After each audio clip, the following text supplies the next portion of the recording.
Hi guys, तर आपल्या mini ब्लॉगमध्ये तुमचं स्वागत आहे। आज आपण जाणार आहे भिवंडी बायपासवरून फक्त 5 किलोमीटर अंतरावर असलेला श्री काटूश्याम बाबाचं मंदिर आहे। त्या मंदिरात जाणार आहे आपण। वरचं काम निघालं होतं म्हणून जागवाट न घेता आपण आज ॲक्टिवावर चाललोय। Mummy bye. आईला बाय करून मग निघालो गावातून जात असताना आपल्याला मधीत भेटला दिवे केक शॉप आज बंद आहे। खूप दिवसानंतर आज आम्ही दर्शनासाठी जाणार होतो, त्याच्यामुळे देव खूप खुश होता। नेहमीप्रमाणे आज पण दोरली गावात जाम ट्रॉफिक होती। कशी तरी गाडी पुढे काढली आणि गाडी लावली पार्किंगला, कारण का आपल्याला जायचं होतं 4 व्हीलर मध्ये।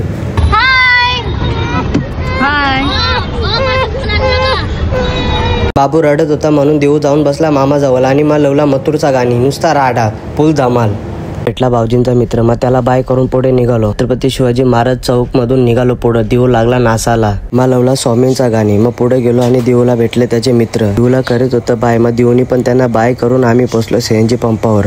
CNG टाकून झाले आणि पुढे निघलो भिवंडी बायपासवरून लेफ्ट मारून आम्ही निघालो जंगलाच्या गाडी टाकून फायनली आम्ही पोहोचलो स्वामींच्या मठाजवळ। गाडी लावली पार्किंगला आणि गेलो पुढे गेलो तर बघतो तर आरती चालू होती।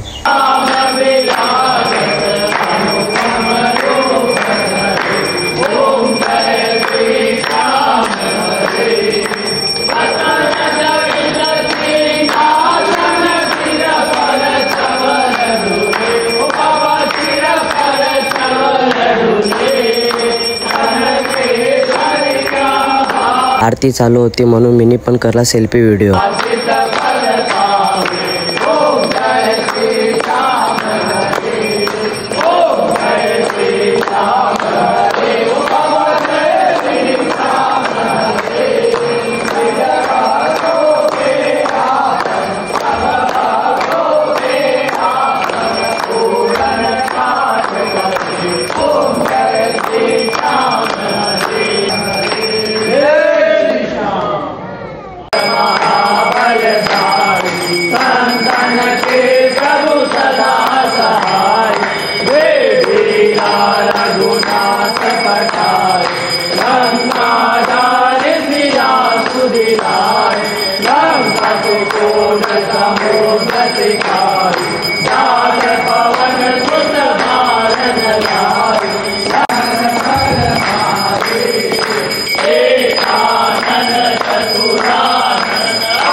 नंदन की नरेश की के अवतार की हनुमान की श्रीपति रामचंद्र की राधा रमन की कन्हैयालाल की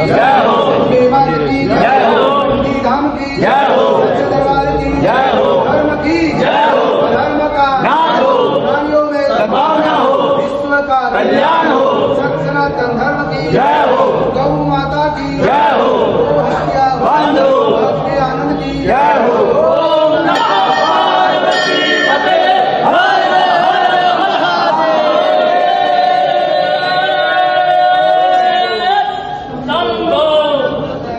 आरती झाली आणि देव आणि मी गेलो दर्शन घ्यायला। बाबांनी चांगला आशीर्वाद दिला आणि एक टिकली पण लावली। आणि या देवाचं एक विशिष्ट असं आहे की जे आपण देवाकडे मागू ती वस्तू आपल्याला 100% भेटणारच। मस्त दर्शन झालं आणि आम्ही निघालो घरी। देवचा नाचून झाला आणि सगळ्यांना लागली भूक, मग गाडी थांबवली नाश्ता करायला। अण्णांनी भजीपाव घेतलेला आणि मी वडापाव घेतलेला खायला। आपण इथं ब्लॉग एंड करतो आणि तुम्हाला व्हिडिओ आवडला असेल तर नक्की लाईक, कमेंट, सबस्क्राईब करा।